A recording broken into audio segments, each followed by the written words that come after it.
Most of the time, a wife's resentment will show up as something like, you don't treat me special like you used to, or you don't spend enough time with me, or we never have sex anymore, and so on.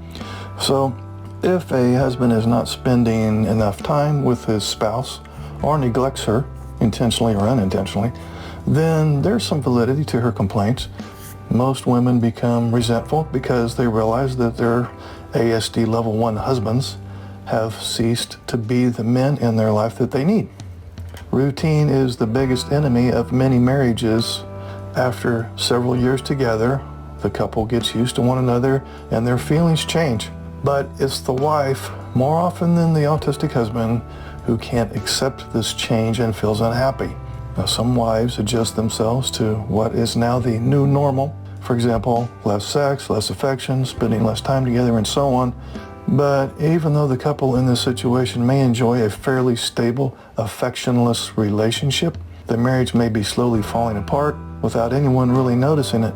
So how can you tell if your neurotypical wife is actually discontented in your marriage? If she often appears sad or irritated, she keeps finding reasons to spend time away from you. It seems as though she initiates arguments over the most petty of issues. She too has lost interest in sex, or it appears that she's looking for reasons to lash out at you, even if you haven't done anything seriously wrong. If that's the case, you know that discontent is present. Now, this doesn't necessarily mean that your wife doesn't love you. More likely, she's tired of the routine, the responsibilities, and the never-changing everyday chores and tasks. So it sounds like your wife has taken on way too much responsibility for things and is in burnout mode, we'll call it, which isn't entirely your fault. This was a choice she's made. Now, you said that she had to be a caretaker as a child. It's very likely that she brought that trait into your marriage. So my best guess is that she feels more like your mother than your wife. The truth is that men on the autism spectrum, by virtue of mind blindness, have difficulty empathizing and imagining how another person may feel.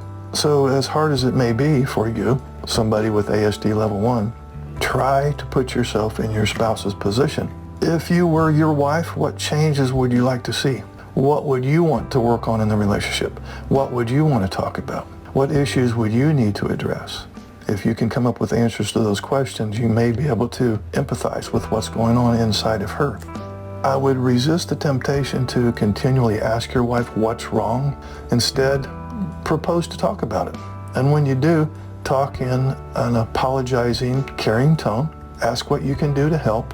Listen to understand rather than to mount a defense. Your attitude and behavior have an influence even if your wife is not aware of it, and it better be a calm and reassuring one if you want to reestablish trust and build back the bond.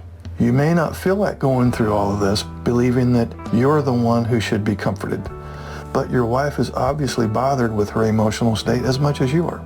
So even though it's normal to feel insulted and upset, try to find the inner strength to feel compassion for her. Compassion is an action. In other words, I care about this person and I'm going to do and say what I need to do to make her feel safe in this relationship.